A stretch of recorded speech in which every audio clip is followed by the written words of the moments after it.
അപ്പോൾ പുതിയൊരു വീഡിയോയിലേക്ക് എല്ലാവർക്കും സ്വാഗതം. ഇന്നത്തെ ഈ ഒരു വീഡിയോ എന്ന് പറയുന്നത് ഡേ ഇൻ മൈ ലൈഫ്. ആവശ്യമില്ലാത്ത കാക്ക ബാക്ക്ഗ്രൗണ്ട് സൗണ്ട്സ് ഉണ്ടാക്കുന്നു. നെവർ മൈൻഡ്, വിടുവിടും. അപ്പോൾ പറഞ്ഞതുപോലെ ഒരു ഡേ ഇൻ മൈ ലൈഫ് വ്ളോഗുമായിട്ടാണ് ഞാനിന്ന് വന്നിരിക്കുന്നത്. സോ നമുക്ക് കാണാം. അപ്പോൾ ഇന്ന് നമ്മൾ ഉണ്ടാക്കാൻ പോകുന്നതല്ല, മീനൊക്കെ പൊരിച്ച് സെറ്റ് ചെയ്ത് വെച്ചിട്ടുണ്ട്. ഇവിടെ മീൻ പൊരിച്ച് സെറ്റ് ചെയ്തിട്ടുണ്ട്. നമ്മളിന്ന് മീനച്ചാറാണ് ഉണ്ടാക്കാൻ പോകുന്നത്. ഫസ്റ്റ് നമ്മൾ ഓയിൽ ഒഴിക്കുന്നു. ഏത് നെയ്യുമാ? Palm oil. നമ്മൾ മീനച്ചാർ ഉണ്ടാക്കാൻ പാം ഓയിലാണ് യൂസ് ചെയ്യുന്നത്. കുറച്ച് കാലത്തേക്ക് നിൽക്കണമല്ലോ, അതിലേക്ക് പാം ഓയിൽ ഒഴിക്കും. ഇതിൽ ഇവർ നേരത്തെ കാലത്തെ മീനൊക്കെ പൊരിച്ച് സെറ്റ് ചെയ്ത് വെച്ചിട്ടുണ്ടായിരുന്നു. ഞാൻ അടിക്കുമ്പോൾ കുറച്ച് ലേറ്റ് ആയതുകൊണ്ട് എനിക്ക് ആ ഒരു പ്രൊസീജിയേഴ്സ് ഒന്നും ക്യാപ്ചർ ചെയ്യാൻ പറ്റിയിട്ടില്ല. എന്നാലും വലിയ ആനക്കാര്യമൊന്നുമല്ല. മീൻ കട്ട് ചെയ്ത് പൊരിച്ചു. ഉപ്പ്, മഞ്ഞൾപ്പൊടി, മുളക് പൊടി മാത്രം മിക്സ് ചെയ്തിട്ട് നമ്മൾ പൊരിച്ചെടുക്കും. ഈ സംഭവങ്ങൾ കറിവേപ്പില, പച്ചമുളക്, ഇഞ്ചി, വെളുത്തുള്ളി, പിന്നെ മെയിൻ ഈ സാധനങ്ങളുള്ളൂ, കടുക്. പക്ഷേ ഉണ്ടല്ലോ, നമ്മൾ അതായത് മീനച്ചാർ ഉണ്ടാക്കുന്ന ആ ഒരു സ്റ്റാർട്ടിങ് നമുക്ക് കിട്ടി. അതാണ് നമ്മുടെ അവിടുത്തെ വിജയം. ഈ ചെമ്പിലാണ് നമ്മൾ ഇന്ന് അച്ചാർ ഉണ്ടാക്കാൻ പോകുന്നത്. ഇനി കുറച്ച് കടുകിടാം.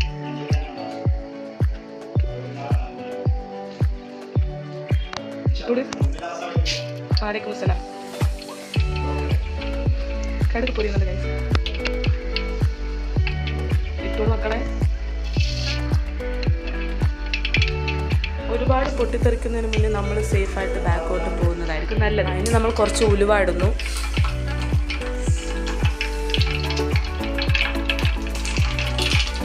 നല്ല പടപടാന്ന് പൊട്ടുന്നുണ്ട്.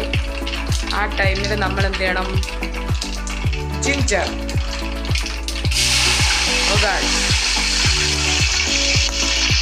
നല്ല മണമാണ് ആക്ച്വലി ഇത് വരുന്നത്.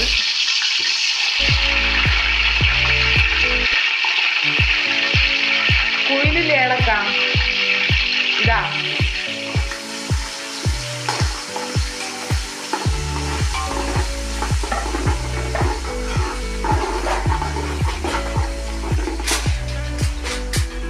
അതിൻ്റെ പിന്നാലെ തന്നെ നമ്മൾ വെളുത്തുള്ളിയും ഇടുന്നു.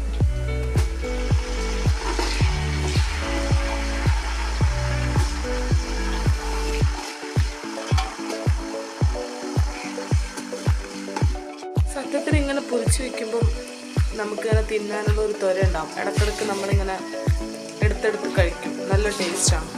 ബൈ ദ വേ, ഞാനിന്ന് നോമ്പായതുകൊണ്ട് എനിക്കിതെടുക്കാനുള്ള ഒരു അവസരം നഷ്ടപ്പെട്ടു. നമ്മൾ പച്ചമുളക്, നെക്സ്റ്റ് കറിവേപ്പില, അങ്ങനെ എല്ലാം കൂടി നല്ല പോലെ മിക്സ് ചെയ്യുക. നല്ല പോലെ ഫ്രൈ ആയി വരണം.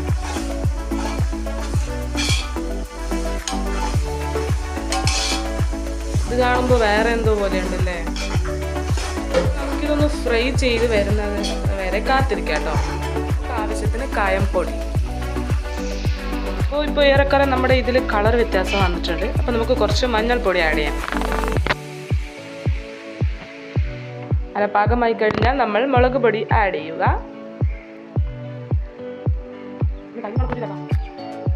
കയ്യും കണക്കില്ല കൈസ്. ഇവിടെ ആരും ഞാൻ പറഞ്ഞില്ല, ഞാൻ എപ്പോഴും കുക്ക് ചെയ്യുമ്പം നിങ്ങൾ ശ്രദ്ധിച്ച് കാണും. ഞാൻ എപ്പോഴും കയ്യും കണക്കും അല്ലെങ്കിൽ അളവുകളൊന്നും പറയുന്നില്ല. കാരണം എന്താണ്, എൻ്റെ വീട്ടിൽ അങ്ങനെ ആണ് ഗൈസ്. അതുകൊണ്ടാണ് എനിക്കും അത് അറിയാത്തത്. അപ്പോൾ ഞാനും അത് ഫോളോ ചെയ്യുന്നു. അപ്പോൾ അതിലൊരു തെറ്റുമില്ല ഗൈസ്. അപ്പം 1 കിലോ മുളക് പൊടിയാ ഇതെല്ലാം ഇടോണ്ടിയാവേ. നമ്മൾ 1 കിലോ മുളക് പൊടി ഇടണം. എത്ര കിലോ മീൻ? 7 കിലോ മീനുണ്ട്. അപ്പോൾ നമുക്ക് 1 കിലോ മുളക് പൊടി. ഓക്കെ, ആ ഒരു കണക്കിലാണ് ഇവിടെ. മൊത്തത്തിൽ 1 കിലോ ഒന്നും അളവെടുത്തിട്ടൊന്നും ഇല്ല, ഒരു ഊഹത്തിൽ പറഞ്ഞതാണ് പുള്ളിക്കാരി. ഫൈനൽ സ്റ്റെപ്പായ മീന് നമ്മൾ ആഡ് ചെയ്യാണ് ഗൈസ്. നമ്മൾ ആഡ് ചെയ്തു.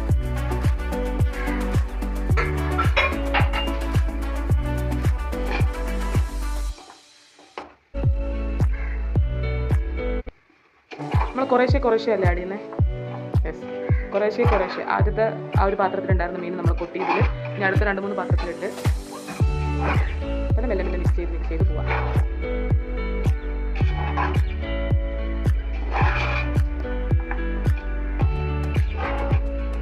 അങ്ങനെ നമ്മൾ ഒരു സ്റ്റെപ്പ് പറയാൻ മറന്നുപോയി.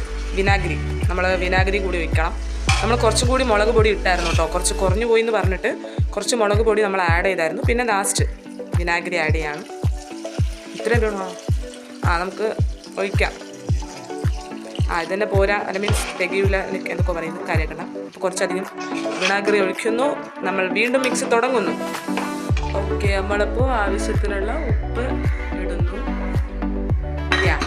ഈ ഒരു പ്രോസസ്സിൽ ഏറ്റവും അവസാനത്തെ സ്റ്റെപ്പ് ആയിരുന്നു ഉപ്പിടൽ. അപ്പോൾ അതും കൂടി കഴിഞ്ഞു. എല്ലാ മീനും മിക്സ് ചെയ്ത് നല്ല കൊഴുകുഴ എന്താ പറയുക, നല്ല ലിക്വിഡി ആയിട്ടുണ്ട്. കുറച്ചുകൂടെ നല്ലപോലെ മിക്സ് ചെയ്യണം. എല്ലാ സംഭവങ്ങളൊക്കെ നല്ലപോലെ മിക്സ് ചെയ്യുമ്പോഴാണ് എല്ലായിടത്തും എത്തുക. അപ്പം സ്റ്റിൽ മിക്സ് ചെയ്തുകൊണ്ടിരിക്കുകയാണ് അമ്മ. ഏതാണ്ട് കുറേ നേരത്തെ മിക്സിങ്ങിന് ശേഷം ഈ ഒരു പരുവത്തിന് നമുക്ക് അച്ചാറിന് കിട്ടും. ഏറെക്കുറെ നമ്മുടെ അച്ചാറിൻ്റെ ഫൈനൽ സ്റ്റേജ് എത്തിയിട്ടുണ്ട്. നമ്മൾ സ്ലിമ്മിൽ ഇതിനെ കുറച്ച് നേരം ഇങ്ങനെ കുഞ്ഞു കുഞ്ഞു തളകളൊക്കെ കാണുന്നുണ്ടോ, ആ ഒരു തള കുറച്ച് നേരത്തേക്ക്, കാരണം നമ്മുടെ ഈ മുളക് പിന്നെ വിനാഗിരി പിന്നെ ഇട്ട മഞ്ഞൾ അങ്ങനെ വലിയ മസാലകളൊന്നുമില്ല. നമ്മൾ മുളകും മഞ്ഞളിലും ഇട്ട വരും. യെസ്, ആ ഒരു സംഭവം നല്ല പോലെ ഒന്ന് വേകണം. ആ ഒരു പച്ച ചുവ മാറുന്ന വരെ കുറച്ച് നേരത്തേക്ക് ഇങ്ങനെ ഇളക്കി, അത്യാവശ്യം നല്ലോണം ഇളക്കി. പക്ഷെ നമ്മളൊന്നും കൂടി എന്തൊരു സ്ലിമ്മിലിട്ട് ഇങ്ങനെ കുറേ നേരം വെക്കാം.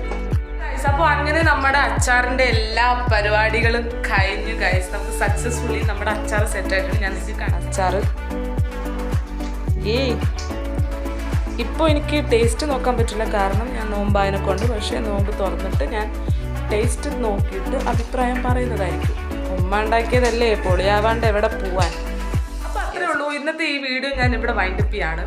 അടുത്തൊരു അടിപൊളി വീഡിയോ ആയിട്ട്, അടിപൊളിയാണെന്ന് അറിഞ്ഞുകൂടാ, എന്നാലും എൻ്റെ അടുത്ത വീഡിയോ ആയിട്ട് ഞാൻ വീണ്ടും കാണുന്നത് വരെ ബൈ ബൈ ഗായ്സ്.